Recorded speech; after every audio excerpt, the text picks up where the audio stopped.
Wild Times is, without a doubt, the film richest in philosophical metaphors I have ever encountered. It is also the wildest and most ambitious film to date. Through its visuals, we are able to explore profound questions about the essence of human existence, free choice, and the meaning of the world. It is an affecting, penetrating, experiential work that invites serious reflection. At its core lies the essence of existentialism. Existence precedes essence. The film constructs an absurd world in which humanity trades away the ability to dream and feel in exchange for immortality. Most people chase after a soulless eternal life, yet the soul drifter, a wandering lost soul, chooses to accept mortality in return for the power to dream. This premise directly strikes at the heart of existentialist thought. Humans are not predetermined objects, but beings who give meaning to their own existence through free choice. The soul drifter lives through 5 different episodes, as a paleontologist in the Motion era,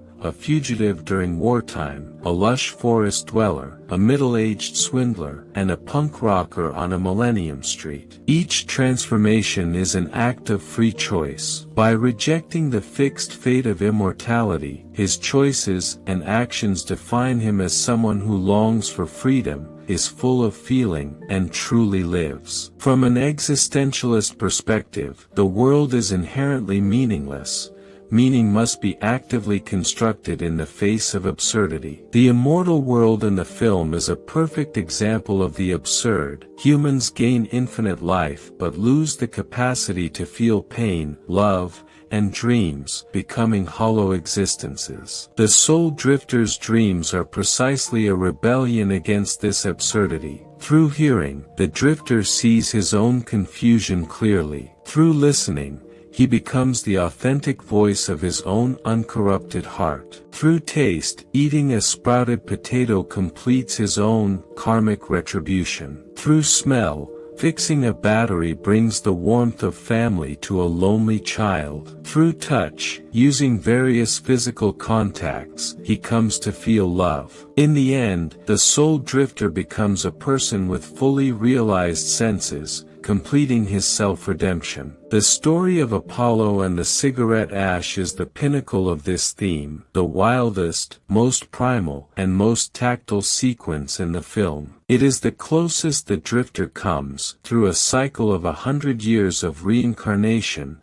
to experiencing the essence of being alive. Against the absurd backdrop of an approaching apocalypse, a man named after the sun falls in love with a pile of cigarette ash. They rebel madly, love each other, and run away. Apollo buys primitive medicine and forcibly extends his life just to rescue the ash, holding her until the moment the sun rises, then offering her his own neck for a bite. In the midst of sickness and blood, he gives his last remaining value to love. In love's embrace, he simultaneously feels both existence and the loss of consciousness, feeling the ebb of life itself. They define freedom through death, and through death, they define love. In this ultimate act of rebellion against absurdity, they create and ignite their own meaning of life. Death is no longer the end, but the beginning of freedom. The film also carries many other intellectual threads. The book's character, the great censor,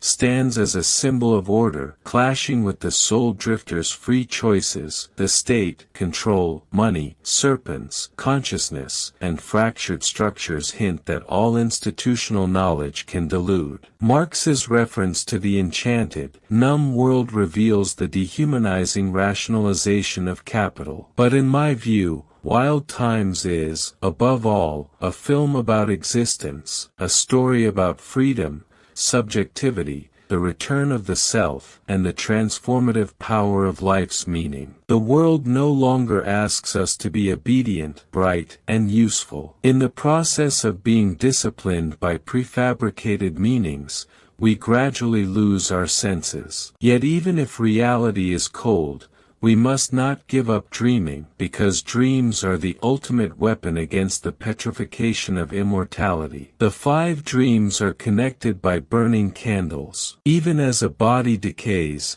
it carries all its joys and sorrows. Everything eventually returns to ashes, burns away, but this is not an ending, it's the completion of the drifter's sensory journey. After the performance ends, the censor, played by the bookish character, puts the monster's skin back on the drifter, as if punishing him for rejecting immortality. The theater melts away, the glowing audience dissipates, like the end of a film. And we, like the soul drifter, experience the ups and downs of life through the dream of cinema, living 100 years in just a few hours. When the film ends and the lights come on, it feels like waking from a dream. We carry the emotional traces left by the cinema back into real life. In short, Wild Times is a rare masterpiece of arthouse cinema, rich in philosophical and existential depth, a profound reflection on life, being, and the meaning of the world. Within its cycle of dreams, we see pain, desire, freedom, regret, and love, things that form the truest fabric of humanity and the deepest resonance of film. When the lights come up, we may still feel lost, but at the very least, art remains. Only those who continue to dream can truly live in this wild era.